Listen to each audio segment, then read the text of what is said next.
Hello guys, welcome back to my channel creative story में आपका स्वागत है। गाइस, अगर आपको मेरी स्टोरी पसंद आ रही है तो प्लीज़ लाइक, शेयर और कमेंट करके ज़रूर बताइए कि आपको मेरी स्टोरी कैसी लग रही है। और जो भी मेरे चैनल पे नए आ रहे हैं प्लीज़ मेरे चैनल को सब्सक्राइब करें। Thank you. और गाइस, अब इस कहानी में एक नया ट्विस्ट आने वाला है, तो इसके लिए आपको कहानी को पूरा एंड तक देखना होगा। तो आइए अब हम अपनी स्टोरी पर आगे बढ़ते हैं। अभी तक हमने देखा कि जॉन विंग से कहता है, विंग तुम्हें क्या हुआ, तुम्हें फीवर है या कुछ और। अब आगे जॉन की बात सुनकर विंग सोचता है, अब मैं जॉन को कैसे बताऊं कि जेलसी में वांग जी ने क्या किया उसके साथ। तभी फ़ोन पर जॉन कहता है, विंग विंग कहाँ खो गए। मैंने पूछा क्या हुआ तुम्हें। विंग अब अपनी सोच से बाहर आता है और जॉन से कहता है, कुछ नहीं, बस थोड़ा सिर दर्द हो गया, मुझे लगता है कल मैंने ज़्यादा पी ली थी। जॉन कहता है, अच्छा ठीक है, तुम मेडिसिन ले लेना और आराम करना। तभी विंग कहता है, सॉरी जॉन। जॉन कहता है, सॉरी सॉरी किस लिए विंग। विंग कहता है, जॉन मैंने तुम्हें लंच पर इनवाइट किया था पर मैं तुम्हें और वेंचिंग को लंच नहीं करवा पाया। जॉन कहता है, कोई बात नहीं विंग, हम लंच कभी और दिन कर लेंगे, अभी तुम अपना ख्याल रखो, ठीक है। विंग कहता है, ठीक है, और वो अपना फ़ोन रख देता है। अब वांग जी विंग से कहता है, विंग अब तुम्हें आराम है। विंग हाँ में जवाब देता है। वांग जी कहता है, चलो फिर हम बाहर चलते हैं। विंग एक स्माइल देता है और हाँ में जवाब देता है। अब विंग और वांग जी पहले एक बड़े से होटल में जाते हैं और वहाँ वो डिनर करते हैं। उसके बाद वो नाइट में काफ़ी जगह घूमते हैं। विंग इतना ब्यूटीफुल लग रहा था कि वांग जी के साथ साथ काफ़ी लोगों की नज़र विंग से हट ही नहीं रही थी। विंग और वांग जी पेरिस के रोड पर घूम ही रहे थे। तभी कुछ गुंडे विंग को परेशान करने लगते हैं। वांग जी अपनी डार्क वॉइस में कहता है, देखो तुम लोग यहाँ से चले जाओ वरना तुम लोगों के लिए अच्छा नहीं होगा। मगर वो वांग जी का कहना नहीं मानते और वो विंग और वांग जी के साथ बदतमीजी करने लगते हैं। वांग जी अब उनको मारने लगता है। तभी उन गुंडों में से एक आदमी विंग के नेक पर चाकू रख देता है और वांग जी से कहता है, रुक जाओ वरना मैं इसे मार दूंगा। आज पहली बार वांग जी डर गया और वो रुक जाता है। वांग जी कहता है, देखो तुम मुझे जितना चाहो उतना मारो मगर मेरी वाइफ से दूर रहो। वो गुंडे हंसने लगते हैं और कहते हैं, क्या तुम्हारी वाइफ, हमें नहीं पता था कि ये तुम्हारी वाइफ है, लेकिन ये बहुत ब्यूटीफुल है, हम इसके साथ मज़ा करके छोड़ देंगे, तब तुम अपनी वाइफ को ले जाना। अब वांग जी को बहुत ही गुस्सा आता है और वो उस पर्सन को मारने के लिए आगे बढ़ता है।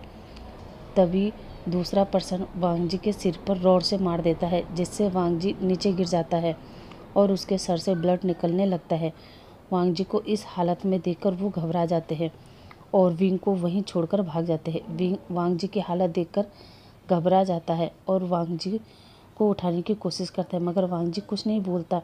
विंग घबरा कर जॉन को कॉल करता है और उसे बता देता है। जॉन कहता है, विंग घबराओ मत, मैं अभी आता हूँ। और जॉन एम्बुलेंस को भी फ़ोन कर देता है।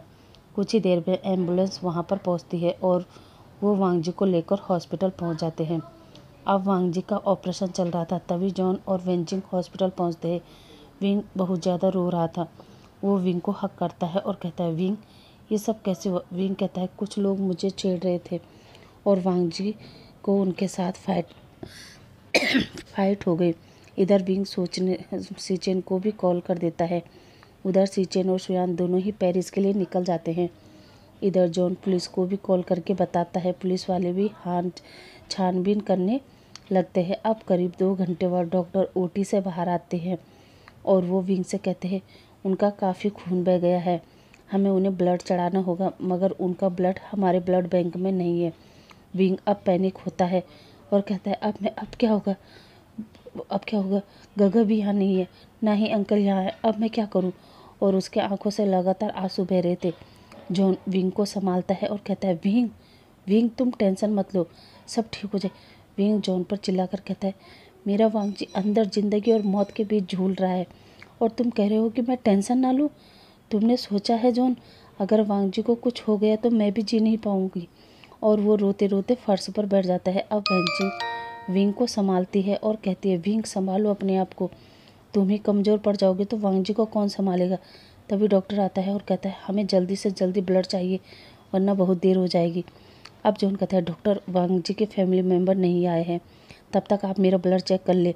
डॉक्टर नर्स से कहता है इनका ब्लड चेक करे। फाइनली जॉन का ब्लड वांगजी से मैच कर जाता है। अब जॉन वांगजी को अपना ब्लड देता है। कुछ ही देर बाद डॉक्टर ऊटी से बाहर आते हैं और जॉन विंग और वेंचिंग से कहते हैं मिस्टर लैन अब खतरे से बाहर है, पर अभी उन्हें होश आने के बाद ही हम सही से बता पाएंगे। अब वांगजी को वार्ड में ले आते हैं। विंग वांगजी के पास ही बैठा था। जॉन और विंग से कहते हैं विंग तुम थोड़ा आराम कर लो, कल रात से तुम यहाँ से हिले भी नहीं हो। विंग कहता है नहीं जॉन, तुम्हें पता है वांगजी अगर मुझे नहीं देखेगा तो वो सैड हो जाएगा, क्योंकि वो मुझे बहुत प्यार करता है। जॉन अब विंग के पास बैठता है और उसके सर पर हाथ रखकर कहता है मैं जानता हूँ विंग कि वांगजी तुम्हें बहुत प्यार करता है, इसलिए तो मैं तुम्हें आराम करने को कह रहा हूँ, क्योंकि मैं नहीं चाहता कि जब वांगजी को होश आए तो वो तुम्हें ऐसी हालत में देखे। अब वेंचिंग विंग को बाहर ले जाती है और उसे अच्छे से खाना खिलाकर उसे वही हॉस्पिटल में आराम करने को कहती है, मगर विंग आराम करने को मना कर देता है। तभी वहाँ सीचेन और सुयान भी पहुँच जाते हैं। विंग सीचेन को हक करके रोने लगता है। सीचेन विंग को पूछता है विंग वांगजी कैसा है। विंग कहता है गगा अभी वांगजी बेहोश है। सीचेन कहता है विंग ये सब कैसे हुआ। अब विंग सीचेन को सारी बात बताता है कि कल हमें कुछ लोग परेशान करने लगे और वांगजी ने उनके साथ में फाइट हो गई। अब विंग रोने लगता है। सीचेन कहता है विंग संभालो अपने आप को, और जिसने भी वांगजी को हर्ट किया है मैं उन्हें नहीं छोड़ूंगा। अब सीचेन वेंचिंग सुयान विंग वांगजी के पास जाते हैं, जहां जॉन सीचेन को देखकर सीचेन को ग्रीट करता है। सीचेन जॉन को देखकर उसे थैंक यू कहता है कि उसने विंग और वांगजी का ध्यान रखा।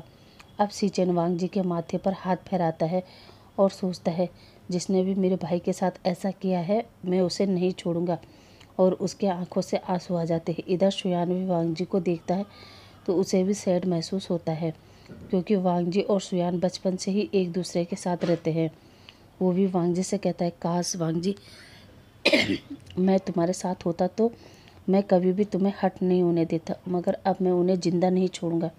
और वो वांगजी के पर्सनल गार्ड हान को कॉल करता है और उसे पेरिस बुलाता है। इधर सब लोग हॉस्पिटल में थे।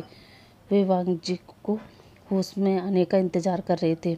अब 2 दिन बाद वांगजी को होश आता है और वो अपने सामने विंग को देखता है तो उसके फेस पर एक स्माइल आ जाती है, पर वो विंग को देखकर कहता है कौन हो तुम।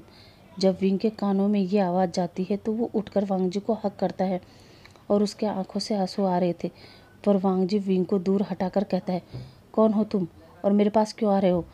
तभी वो विंग को जोर से धक्का मारता है। विंग गिरने वाला था, तभी जॉन अंदर आके विंग को पकड़ लेता है। ये देखकर वांगजी को जेलस तो होता है, पर वो अपने आप को कंट्रोल करता है और कहता है तुम लोग कौन हो और यहाँ क्या कर रहे हो। जॉन कहता है वांगजी मैं जॉन हूँ और ये विंग है तुम्हारा पार्टनर। वांगजी कहता है नहीं मैं तुम लोगों को नहीं जानता, और वो अपना सिर पकड़ लेता है। तभी सीचेन अंदर आता है और साथ में सुयान भी। सीचेन को देखकर कहता है गगा देखो ये लोग मुझे परेशान कर रहे हैं, और वो सुयान से कहता है सुयान इन्हें बाहर निकालो, मैं नहीं जानता ये लोग कौन है। अब वहाँ पर डॉक्टर आता है और वो सबको बाहर भेजकर वांगजी को एक इंजेक्शन लगाता है और उसे आराम से लेटा देता है। अब डॉक्टर बाहर आता है और सभी लोगों से कहता है मुझे लगता है मिस्टर लैन अपनी ज़िंदगी के कुछ साल भूल गए हैं, इसलिए वो अपने पार्टनर को पहचान नहीं पा रहे। सीचेन कहते हैं पर डॉक्टर ये कैसे। डॉक्टर कहता है मिस्टर लैन जैसा कि आपको पता है कि उनके सर पर सर का ऑपरेशन अभी अभी हुआ है, इसी वजह से वो अपनी याददाश्त खो चुके हैं। विंग कहता है पर डॉक्टर उसकी याददाश्त कब तक वापस आएगी। डॉक्टर कहता है ये तो हम कह नहीं सकते, पर कभी कभी पेशेंट की याददाश्त 1 हफ्ते में या 1 महीने में या फिर 1 साल में भी वापस आ सकती है, या हो सकता है ना भी आए। विंग जब ये सुनता है तो उसके पैरों के नीचे से ज़मीन खिसक जाती है और वो बेहोश हो जाता है। सीचेन और जॉन विंग को संभालते हैं और उसे वार्ड में लेटाते हैं। डॉक्टर विंग को चेक करता है और कहता है ये कमजोरी की वजह से बेहोश हो गए हैं, ना ही इन्होंने 2 दिन से सही से खाना खाया है। अब वांगजी को होश आता है। वो अपने सामने सुयान को देखता है तो सुयान से कहता है सुयान गगा कहाँ है। गगा उसे छोड़ने गया है जो सुबह यहाँ बैठा था। सुयान जानबूझकर कहता है वो दूसरे वार्ड में। ये सुनकर वांगजी थोड़ा टेंशन में आ जाता है। शुयान ये चीज़ नोट कर लेता है। वो वांग जी से कहता है, क्या बात है वांग जी, तुम ये याददाश्त खोने का नाटक क्यों कर रहे हो? और देखो, झूठ मत बोलना, मैंने सुबह देखा था जब तुमने बीन को धक्का मारा था। वांग जी कहता है, हाँ शुयान, मैं नाटक कर रहा हूँ क्योंकि मुझे लग रहा है कि मुझ पे जो हमला हुआ है वो किसी ने जानबूझकर करवाया है। कोई तो है जो मुझे और विंग को अलग करना चाहता है, क्योंकि मैंने बेहोश होने से पहले देखा था। गाइस, आज के लिए बस इतना ही। आई होप आज की स्टोरी आपको पसंद आई होगी। तो आज का पार्ट आपको जैसा भी लगा हो मुझे कमेंट करके ज़रूर बताइए। तब तक के लिए bye bye. Thank you for watching.